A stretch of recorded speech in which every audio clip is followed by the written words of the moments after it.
Good afternoon, everyone. My sincere apologies. I was in a dyno session and I completely lost track of time. I was that focused on what I was doing and I forgot. But I'm here now, so hopefully you guys are not too vexed with me. But good afternoon indeed. And for those of you on YouTube, thank you so much for allowing me to use this opportunity as an archiving moment to provide all this great stuff on YouTube. And for those of you listening to me on podcast networks, whether you're using the loo, working out, walking your dog, in the gym, in the kitchen, laying down, I appreciate you indeed. Hello, Uparse24, good afternoon, how are you? LWO3, waves to you as well. Gila, good seeing you. Jorge Delgado, good afternoon. Good afternoon. B West, hello sir, hope all is well, and thank you so much for being patient. I was on a dyno with this Integra that was kicking my butt. Kicking my butt because it was posing a few challenges, but we've been able to overcome them little by little. My friends here with me helping me do that, and it's getting better and better and better each time. So I am very pleased. Hopefully everything is well with all of you guys. Good afternoon, Torque SXC I should say. Good afternoon, R35, I'm great. Velo City Motorsport says, hi, love your page. Barely starting your inspiration. Can you help me grow my page? Depends what you need, sir. Hello, Sid Photos, Broken Heart, good afternoon. Wow, great people, thank you so much. How long did it take to set up? Not too long. Like seconds, I was like boom, boom, boom, and we're good to go. Hello, 944 Kid, thank you for joining. Visions by ODB, long time no speak. Hello, Daniel, H2B, good afternoon as well. Thank you so much for all the support, guys. Kevin, you're late, I'm tardy as well. I had an Integra on the dyno. Kick my butt, but now it's good to go. So we're gonna do everything almost all over again, which is pretty crazy. Yo, Fred Gomez, hello, how are you? Enlightened One joined. Thank you so much for joining as well. Appreciate that, appreciate you indeed. And I promised today to talk about the things it takes. Hello, back to you, EJ4. Shout out to the Velo City Motorsports, greetings. I promised to talk to you today about your vehicle, your projects, and how to keep them maintained and successful. As Enlightened One says, do whatever I want to an AP1. It's a dangerous task to ask of. Rohan Cook, greetings. The Porsche in the back though, yeah, that's actually a Heddy's 911. So you see that GT2 engine just came out. That means something very exciting is about to go in. Hint, hint, hint, what's in this? Hint, hint, hint. It's pretty exciting.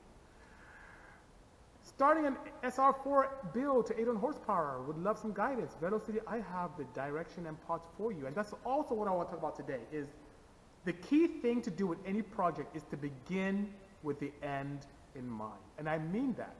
It may be very enticing to cut corners and do things that are cost effective or cheap, but in the long run, it bites you in the butt. I've talked about people who use rotary pistons. I've talked about opportunities where people use ECUs that are not ideal. I've talked about people who try to use freeware for their setups or eBay parts. It doesn't work out. Super H22 headers, big fan from the UK. Thank you so much. I appreciate the kind words, Maka. Let's talk about the EV and how you got it to work with AEM, says the King.6. Well, let's talk about that as well, by all means indeed. And I talked a lot about that in a video that's on YouTube. So if you haven't seen that, please do. Hello, D-Ling, by all means. It's always good to see you. D-Series Power for Life, thank you so much. However, I was talking about maintenance. So one thing begin with end in mind. You know what they say, penny wise, pound foolish? You're trying to sell a penny, and then now you save a penny and now you spend a pound to repair the damage. That goes significantly with our parts. You know, there's a popular saying that we have here in the shop where they say cheap, fast, reliable, choose two. So you can make a car cheap and fast and it won't be reliable. You can make a car fast and reliable and it won't be cheap. Or you can make something reliable and cheap and it definitely won't be fast. So you can only choose two. So that being said, now is the time to have some fun and really plan your project well. Use an engine management solution that's very stable. As you guys know, AM Infinity is my choice. Choose parts that are ideal. I love using Tron pistons for my builds, whether it's Porsches, Hondas, Hyundais, it doesn't matter.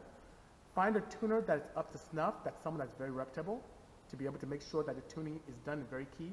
And please use the ideal lifeblood of your engine. Now you guys know what I'm talking about. Especially for our high revving overhead cam engines, I don't use anything with less than 1700 parts per million of zinc, especially one that does not disassociate from the base compound easily to hurt your catalyst. And that being said, I use Purol. So that being said, that's something that you need to do. The blood of your engine is your oil, and use good stuff. Zani's dad says, I have an 17, I should say. SS Camaro manual, 30 miles, clutch is finally dead. What clutch do you recommend? Action. So that car right there, action clutch. The one right here, action clutch. Right there, action clutch. Action in that, twin this. They have really good stuff. And they stand by their stuff. If you have a hard time getting it, just send me a DM and I'll make it happen for you. But they can knock it out for you very quickly. I think Hetty just picked up maybe 13 clutches for Supras just a moment ago. Would you build a Subaru SVX sleeper? You know what? I love SVXs, not only because of the cool side window, but it comes with an H6, which is very, very appealing to me. That's why I love the Porsche flat sixes, you know, like that engine right there. That's a Metzger GT2 engine there. So I love that stuff. I love flat sixes. And they're very balanced and have a musical noise as far as I'm concerned. But the challenge is, for me to be able to build a very good project with an OEM background, I need the OEM's help. And since I don't have a relationship with Subaru yet, you cannot expect to see any project of that nature from me quite yet. Hello, Hako Dave. Good seeing you. What's the best oil for racing AP1? I've been using oil. I was using an oil Purol. Better, you think? Yes, I do. Absolutely. So my recommendation is Purol. And that's what I use on AP1s and AP2s. And depending on your application, you can use either the 5W30 or 10W40. The great thing about that, it protects your valve train very nicely because of the zinc and keeps your VTEC passages very clean. It is an aerospace-based oil. The guys I met years ago come from an aerospace background. They sell a lot to the US government and brought that same technology for you and I to use. So by all means, that's the one to go. And if my memory serves me correctly, they have a cool sponsorship going on. So hit up Purol here on Instagram, DM them and say, hey, Bisi told me about this cool sponsorship. How do I get part of it? It doesn't help me because I sell Purol, but by all means, they can help you out. I am here to assist. Hello, Danger Doyle. Good afternoon. How are you? Marlon. Good seeing you. I missed you recently. You know, I was at Vegas out for CES. I thought you'd be out there, you know. With parts to say, can you explain flat six? Yes, it's just as the name implies, an engine that has the cylinders flat. What does that mean? You know how we parts say you have your inline 4 and has 4 cylinders sticking upwards? Think of the cylinders pointing out sideways. Instead of cylinders pointing up to north, think of it pointing east and west. And because those engines are flat six, and because the engines are opposed, 3 cylinders on one side and 3 cylinders on the other side, they are very balanced. You don't see those fifth wave harmonics that we tend to see in inline 4s. So that being said, I love them. You notice that those engines typically, like that one right there, doesn't have any dampers to absorb any destructive harmonics. There's no damper on that engine. It's pretty awesome, you know? Yes, I'm talking about Purol. Akamed, absolutely. El Centro's in the house. Courtesy of Yoshito, good seeing you. Jim Genghis Khan, good seeing you. Does your new electric car retain the factory Porsche gearbox? Mr. Freak, no it doesn't. So it's right here next to me. I'm gonna turn the camera right here so you can see it. So there it is. No, it does not. So I have a shifter there, but that shifter actually actuates the controller, which has full control over the motor and combined transaxle that's in the rear of the vehicle. So I made it very simple to drive. To go forward, you push forward. To reverse, you pull back and reverse. And that's it. Because what I noticed is that many people who are doing conversions are really engineers who are not really enthusiasts. So they put together these great projects and they do these conversions, but it's very cumbersome, for lack of a better phrase or word. And, you know, take a look online. Do like EV conversions and you see people, when they turn on, they put switches and another switch, another switch, another switch, another switch. That's kind of annoying. This vehicle, and I put a video up very nicely on YouTube, so if you have a chance, go to the Bisimoto YouTube page, and you'll see the pretty cool video I put up driving this car around the complex, and it sounds so melodic. It's literally like a regular car. You go put the key in ignition, turn it on, and press on the brake, push forward, and car goes forward. Pull back, goes backwards. It's like something enthusiasts want, just really cool. And if you go past 8 miles an hour and try and hit it in reverse, it won't go in reverse. It stays in gear, which is pretty cool. Kilowatt hours? Well, here's the thing. The battery system is 32 kilowatt hours. The output of the engine is 400 and believe it's 437 kilowatts, which is pretty cool. So about 636 horsepower, 475 kilowatts. There you go, 475 kilowatts. You know. I have HPD vents to see oil temperatures reaching 260. Thinking of getting an oil cooler. Any recommendations or tips on installs? Yes, Matt. First of all, before you go crazy on oil coolers, I don't know what oil you're using, and they're all not created equally. I would highly advise you to upgrade to pure oil because of how it removes heat from the engine. You will see anywhere from a 10 to 20 degrees Fahrenheit reduction in temps. So try that. If you do end up going with an oil cooler when that is not adequate, have it as short as possible so where the lines don't, I don't know what kind of car you have, but you want to have it where your lines are short so you don't have that significant pressure drop by having long lines. And you definitely want to have the heat exchange occur in a path of good air. So you can duct sometimes. If it's a front engine, it's easier to put it in the front area near the radiator system. If it's you have a mid-engine, you can put it in one. You can make some ducting. If it's the rear, it's even easier. There's so much you can do. Hello, Turbo 86C. Good seeing you. Dealing says BCV is the future. Amen. Bisimoto. Hello, Q. What do you do? Good seeing you. Thank you for the kind words. Alan 3657. Good afternoon. Thank you for joining me this afternoon. I was just talking about earlier what to do in your project cars and how it makes sense to choose proper parts. Choose proper forged pistons because those cast ones tend to disintegrate. Choose proper rods because when you break a rod bolt, it wreaks havoc to the entire engine. Sleeve your block when ideal because if you don't and you fracture a sleeve, it can wreak havoc on your whole project. Give proper turbos because you know what happens if a turbo impeller breaks from a cheap turbo? It goes in the intake tract and destroys your entire engine. So, it's worth saving up and getting parts properly. And when all is said and done, get a proper engine management solution, find a proper tuner, and then fill the engine with good oil with at least 1,700 parts per million of zinc. Doesn't the pin think to my head? No, it actually doesn't. It's a, as you see, I may have it, you see right there, I have the hat where this pin is behind the, right there. It's behind the little protection, so it doesn't think to my head at all. Is it possible to tune the power curve on an EV system? Fox Design Paul, that's a smashing question. That's exactly what a controller does. It gives you the capability of having a pseudo traction control, capability of influencing the amount of power or torque that's being exhibited through the drivetrain at any RPM or any vehicle speed. You can even have it mimic a petrol engine, where the torque starts off low, goes to a peak, and falls off again. Yes, you do have the capability. EV tuning gives a wide range of opportunities. Now, here's what's even crazier with EV tuning. You have the capability with EV setups to even, how should I say, if you have individual wheel speeds, you can crab walk the car, you can spin the car around. Control is so key. The tuning capability is just absolutely bonkers compared to petrol engines.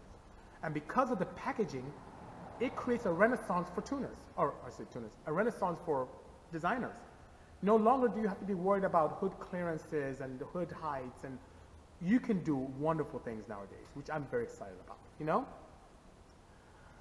Are you making an episode with the Hoonigans? I miss Nad's, genius, thank you so much. So, I'm going to hang out with the Hoonigan guys this Friday.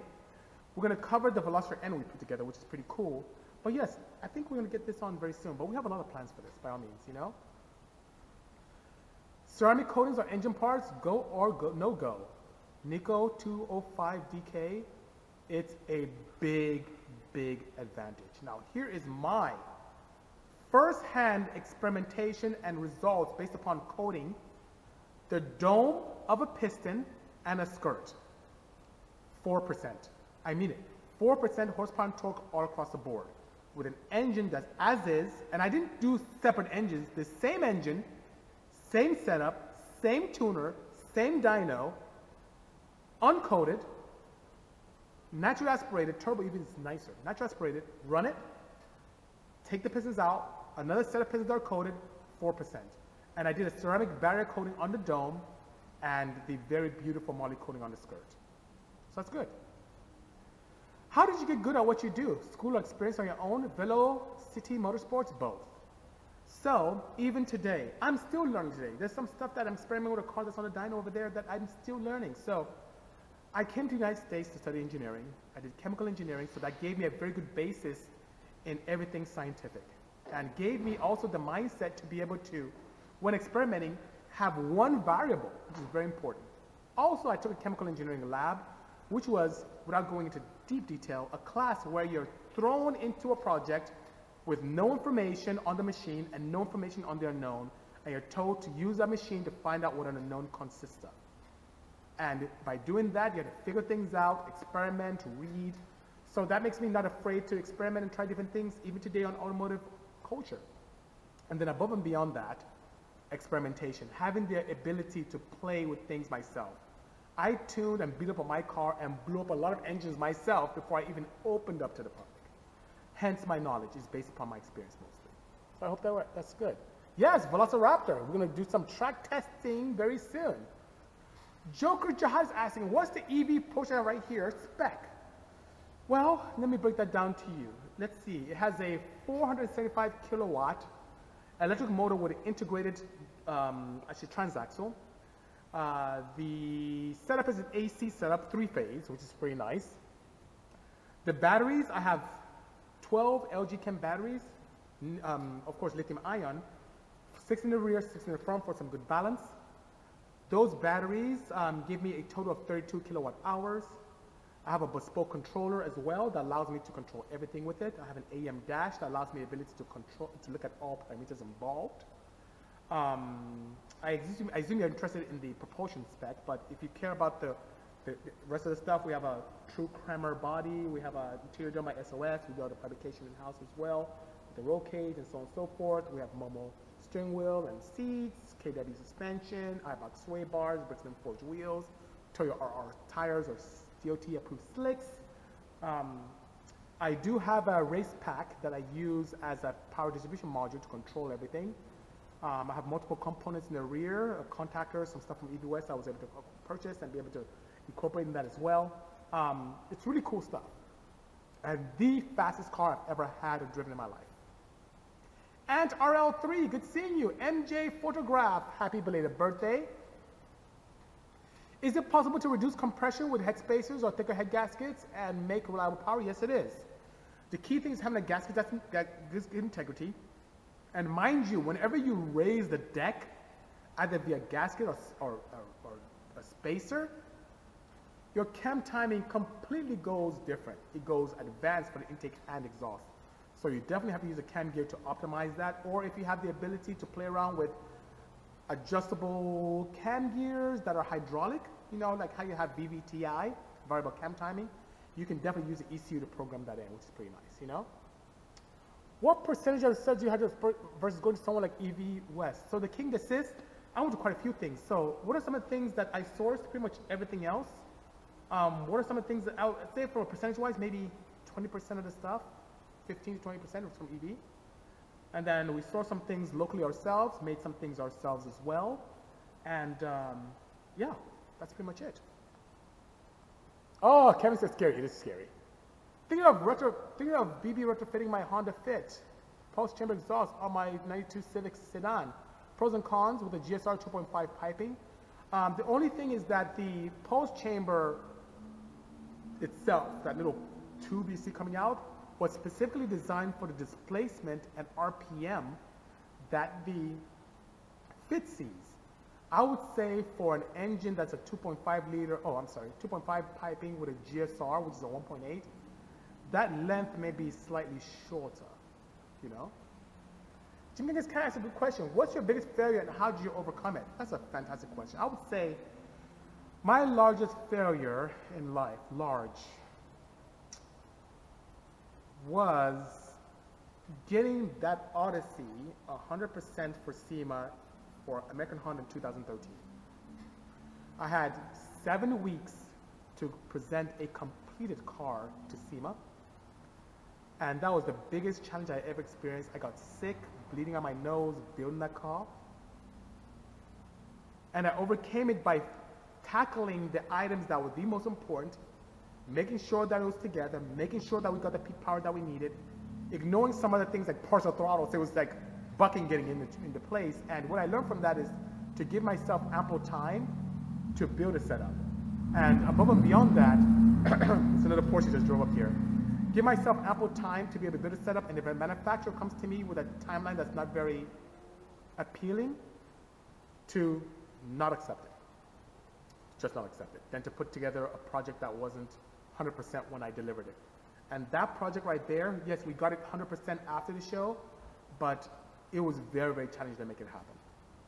Hey BC, I would like to ask you what improvements lost motion assemblies in a valve train and engine. What improvement lost motion assembly in an, I don't quite understand your question. Are you asking what it does? Or with lost motion assemblies in Hondas, what has improved over time? You know? Kevin says my biggest should be letting my inside rot. Kevin, you of all people know that I have so much going on here, which is absolutely bananas. It's very challenging indeed. B versus K series, says Antoningo. So are you talking about lost motion assemblies in both, or are you talking about how the engines compare to each other? You should build a Subaru swap Porsche. Ultimate JDM tuners, I'm not sure I'd ever do that. I'm not a huge advocate of mixing and matching marquees of engines and chassis. And the Subaru engine, the EJ engine is not one that I particularly find as extremely smashing, if that makes sense. How would you compare your EV Porsche to the Atom you recently tuned in terms of performance? I mean, I recall you saying the Atom was scary quick. Yes, so Chineme, I didn't drive the Area Atom at all. I just know that for what the tire size it had versus the power that it put out, how wonderfully it just revved on the dyno, that thing was just a monster. And it weighed only, what, barely 14, maybe 1,600 pounds. So it's amazing, but you cannot compare the torque of an electric vehicle, especially the fact that you can have 100% efficiency in that torque realm at 1 RPM. And I couldn't do that with petrol engine. The EV would still destroy the Area Atom. This would. Now imagine the ultimate would be the power plant in this Porsche in that Area Atom. That would be it. That would be absolutely fantastic, you know? Matt K. is asking a great question. He said, D16 Z6 turbo build, Vitar pistons or forged pistons? Matt, I'll try not to put on my do not judge me hat, but by far forged. Vitar pistons are cost effective out the gate, but they do shatter. They are cast pistons, and most Vitar pistons that are commercially available are not even the original Suzuki pistons, they're aftermarket ones. And they do break. It's a matter of will, it's when. And when it goes out, it takes out your head, your turbo, it destroys a lot. I prefer the pistons from Trom. Those guys have over 30 years of combined experience in manufacturing and design of pistons. That's what I use in all my Porsches and Hondas and Hyundais.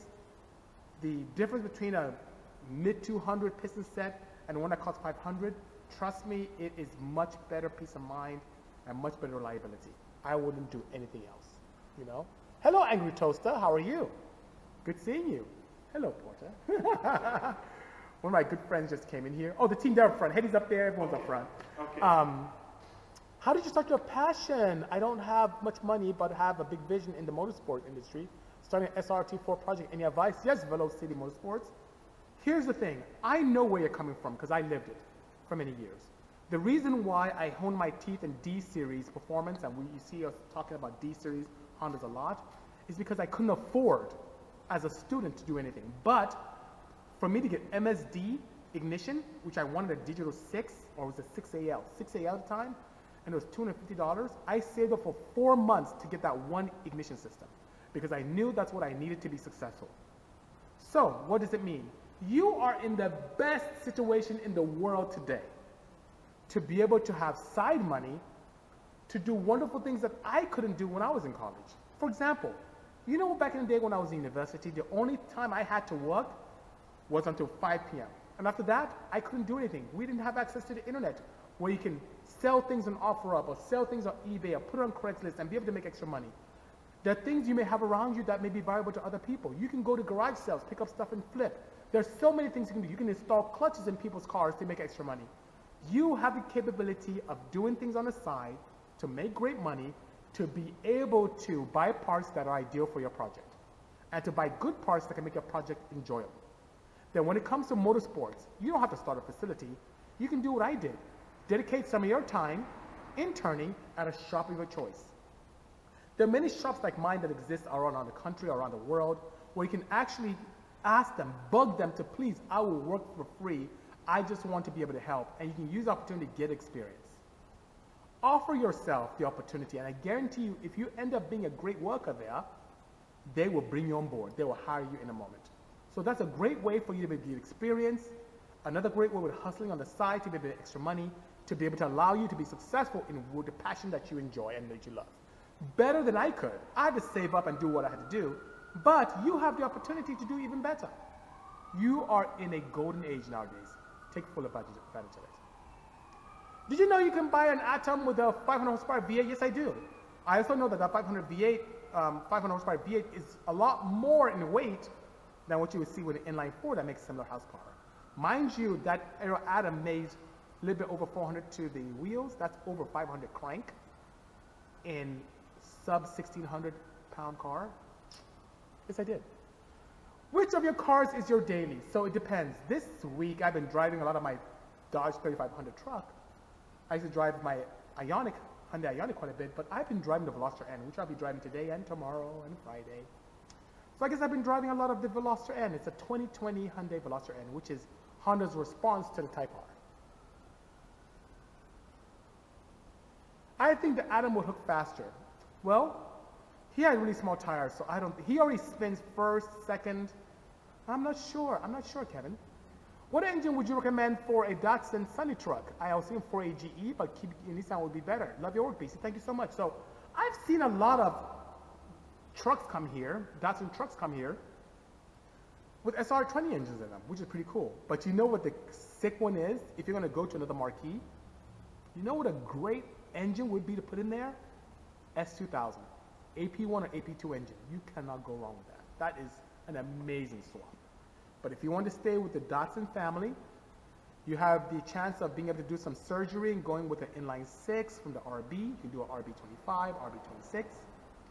Or if you want something much more compact, SR20 DET is a good choice as well. But I would recommend, personally, AP1 or AP2 S2000 engine. What would you recommend part-wise to build a 1JZ VVTi, 450 horsepower, and rev to 11,000? Would you tune for me? So, 2Gay, you know what nickname that some people have for RPM? Ruins people's motors. 11,000 RPM sounds great, but it's really hard on parts. I have an Insight here that I rev to 10.6, and that is not something I drive often. So, can you do it? Here's what you have to do if you want to get a 1JZ VVTi. First, the VVTi assembly is not very happy at such a high RPM. The oil pressures received are not very generous for such an assembly, so it could be a bit of a challenge. Also, your valve train mass has to be reduced significantly, so be prepared to do a lot of lightning. Titanium valves, titanium retainers, valve springs that allow you to rev that high. The question is, why would you want to take to 11,000 RPMs? Because most of your peers stop at 7,400, 7,800. Why 11,000? Let's talk about that, and maybe I can point you in a better direction. 3.4 final drive versus 4.4 for turbo B18. Sir, final drive, it depends on what size tire you're going to run. So let's say all things being equal. Let's say you're running the very ubiquitous, let's say 23.5, 24-inch tire. In that case, a 4.0 would be ideal. That would be an ideal one. But what if you're running a tire that's even smaller? Then you may go 3.0. What if you're going for half mile, high mileage, high RPM, high mile setup? 3.4 would be good. Give me some more details on what you're trying to do, and I'll point you in the right direction. But the 4.0 is a happy medium. I have customers coming here with 4.2s. I did a 4.7, but I ended up reducing mine to in between what you have. I have a 3.8 in my wagon now, final drive, and that's a very happy medium. But if I had to choose between 3.4 and 4.0, 4.0 would be good on the boosted setup. 3.4, if the tire size is not ideal, or you're trying to really shoot for some high mile, half mile, full mile setups. Wait for the judge, don't judge me. Oh, I got that. I'm going to put it up soon. Have I seen the Ford vs. Ferrari movie? I have not. I don't have time for myself. Even now, I'm so tired. I should really relax, but I don't. Someone selling BCK20 rods. Didn't know you made rods. Well, I do have our own spec rods, which I don't manufacture myself. I have a partner that manufactures for us. But send me a link. Let me make sure that that's something that's the original one and not some imitation ones. Have you ever had your hands on a D16A8? Looks like a pre-B series engine. Yes, the A8, believe it or not, is very similar to the twin cam ZC, or better yet, what you may know in the United States as a D16A1. It's the 86 to 89 first gen Integra. So yes, it is. The engine is very similar to the D series. The rods are the same length. The bores are very similar. The crank can be interchangeable. The rods are a little bit beefier, which is pretty nice. But the valve train has a very strange limitation.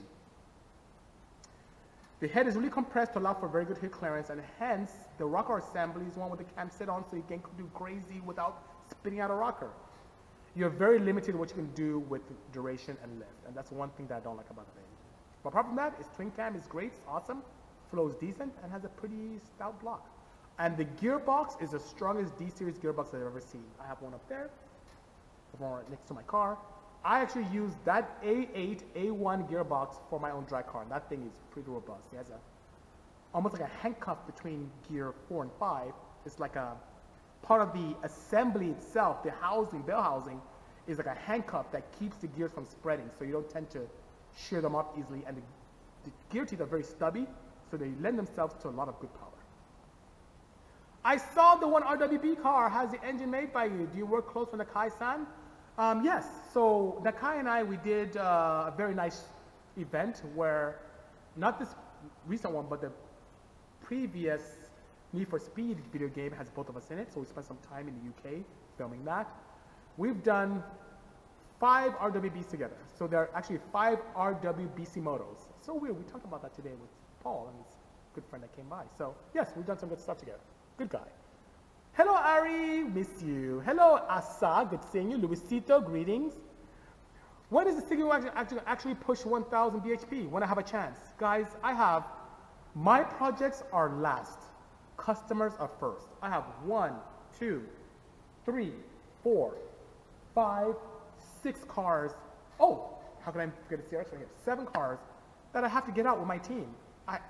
I'm last, so I don't even know when I have a chance. Maybe end of the quarter.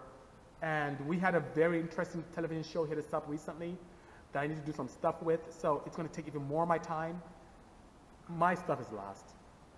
I'm last. Forgive me. I wish I could just do nothing but work on my own cars. And Kevin, you know this, but I can't. I'm really behind, guys. I'm so sorry. Tu parles français? No, I don't speak French. Not yet. I did take some French class lessons in primary school, but that's about it. Am I going to DRT in South Florida next month? I want to. I think it's like the 1st or 2nd week of February, but I have a conflict then, so I don't think I'll be able to make DRT. I should plan better for next year. Love the Civic Wagon. So great inspiration. Thank you so much. Yep. My favorite engine?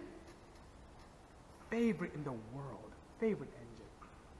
You know what? I really like the M96 engines. So people tend to give them a hard time, the M96 Porsche engines. But the one that I'm most impressed about, I really mean this. It's kind of a tie between the Cosworth V6, Cosworth derived V6 that's in the new NSX, and also what Hyundai did for the 3.8 Genesis, that Lambda 3.8 engine with the 6-bolt mains. That thing is awesome. It's really good, you know. If I were to do another EV project, what parts would you start sourcing other than the LG batteries? It would be a controller that can allow me to do even more. So the AEM controllers that are coming out, that would be another part that I would source. I guess that would be the main one, controller. That's really the brains of everything. That's what I would source more. And probably in bulk, some triple O wiring. That's what I would do, because those things could then add up. And I'm looking around for some pretty good level 2 chargers too. I got one from the guys from Charge in Arizona. They're pretty good. But, yeah. Hello, Davis. Washuda, good seeing you. 0.858 turbine housing. Too small for K20. 60mm turbo. Not too small. It depends on what your goals are. So if you want good bottom end, if it's something you driving around the street and you want a nice torque monster, that's good. If you plan on doing some top end drag racing and you're more concerned about high RPM power, you may want to go to a 6.4 or even an even larger, 81 even, you know. But a 5.8 would be a nice quick spool. That thing would be awesome.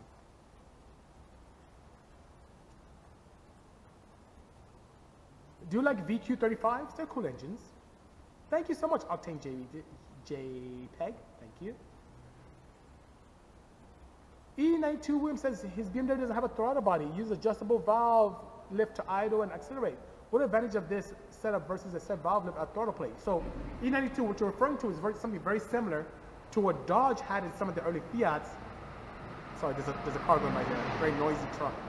Sorry. Okay, it's gone. So there are engines that FCA actually explored with that, and the beauty of that is immediate throttle response and the ability to be able to have a car that, you know how Hondas have VTEC and it's like you switching cams out? Well, imagine an engine that has infinite variable cams for lift and duration. So that gives you that capability. And what does that translate to? Great power, and when needed, amazing fuel economy. It's really great. The only thing is that those pneumatic valves or those assemblies that actuate the valves don't, based upon my experience, have the significant life that you may see with valve-based engines and a single throttle body. Looking to get a new car, says Benny S2K, somewhat a daily driver. R32, R33, GTS 2.5, big cost difference. What are your opinions? You have good taste. Those are very good, but R33, you can go back with that. That's a good, cool car. I wonder where you're looking. If in California, it gets kind of challenging to register those here, but you can't go wrong with R33. The GTS is cool, 2.5T, but the R33, it's really iconic, and I love those. They're pretty nice. Hello, Brad Designs, good seeing you. Best upgrade for a 930 turbo, best very first upgrade, exhaust. Let that thing breathe, they need to. An exhaust for a 930 wakes that thing up. Then, if your budget allows you, the next biggest upgrade is to upgrade to sequential fuel injection. That's a pretty hefty investment, but way worthwhile. Then after that, the third investment should be a turbo upgrade, and you'll be good. You don't even have to touch the engine if your engine's in good health. Do you need to run an extra wideband on a K-Series when using AM Infinity? I have the fail-safe wideband. So, here's the thing. If you already have the fail-safe wideband and you want to visualize your AFRs at all times, you have to leave that in because the AM Infinity needs a dedicated wideband to do its job for closed loop. And if you already do have the wideband that's maybe a newer fail-safe, maybe the X-Series one, it has a different plug from what the Infinity requires. So, when you get an Infinity 506 or 508, and you get a harness that's akin for your project, either bespoke or a jumper, it has a wideband output already. So I typically get a wideband extension and connect the LSU 4.2 that's ideal for that, which you may or may not have. Now, here's what you could do that's even better. If I were in your shoes, I would sell your fail-safe wideband, put it to bay, sell it, put it on eBay, put it on OfferUp, get rid of it, get your Infinity, get the wideband, and then get this cool gauge that AM has, which is like a CAN-based serial gauge. Now this CAN-based serial gauge allows, it's pretty flat, very nice. I have it in that Porsche right there. I have it in my blue Porsche up front. It's really, really cool. I have quite a few customers have it who have sand rails. I'll put that up very soon. And it connects to your Infinity via CAN. And what it does, it gives you everything you need to see that your fail-safe provides you and more. Every parameter the ECU sees, you can see through that gauge. And you can scroll and change them parameters. You can see all your pressure if you have it connected. Air fuel ratios, oil temp if you have that connected, water temp, TPS, ethanol content if you have flex fuel. There's so many cool things you can do there, which is amazing. So that being said, that's what I would go. That's what I would do. Hello, David Sanjeev, good seeing you. Do you work on custom muscle cars? Of course. If it moves and drives, I love it. I work on them. We have domestics coming here. I think if you look at my feed not too long ago, I posted a Ford GT that came here as well to get tuned.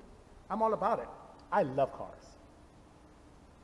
SEMA Crunch, yes, it's coming. And Paul, I'd like to work even closer with you this year. We need to find my car, says Sal. Sal, I'm telling you, it is intoxicating. I was a diehard anti-EV guy.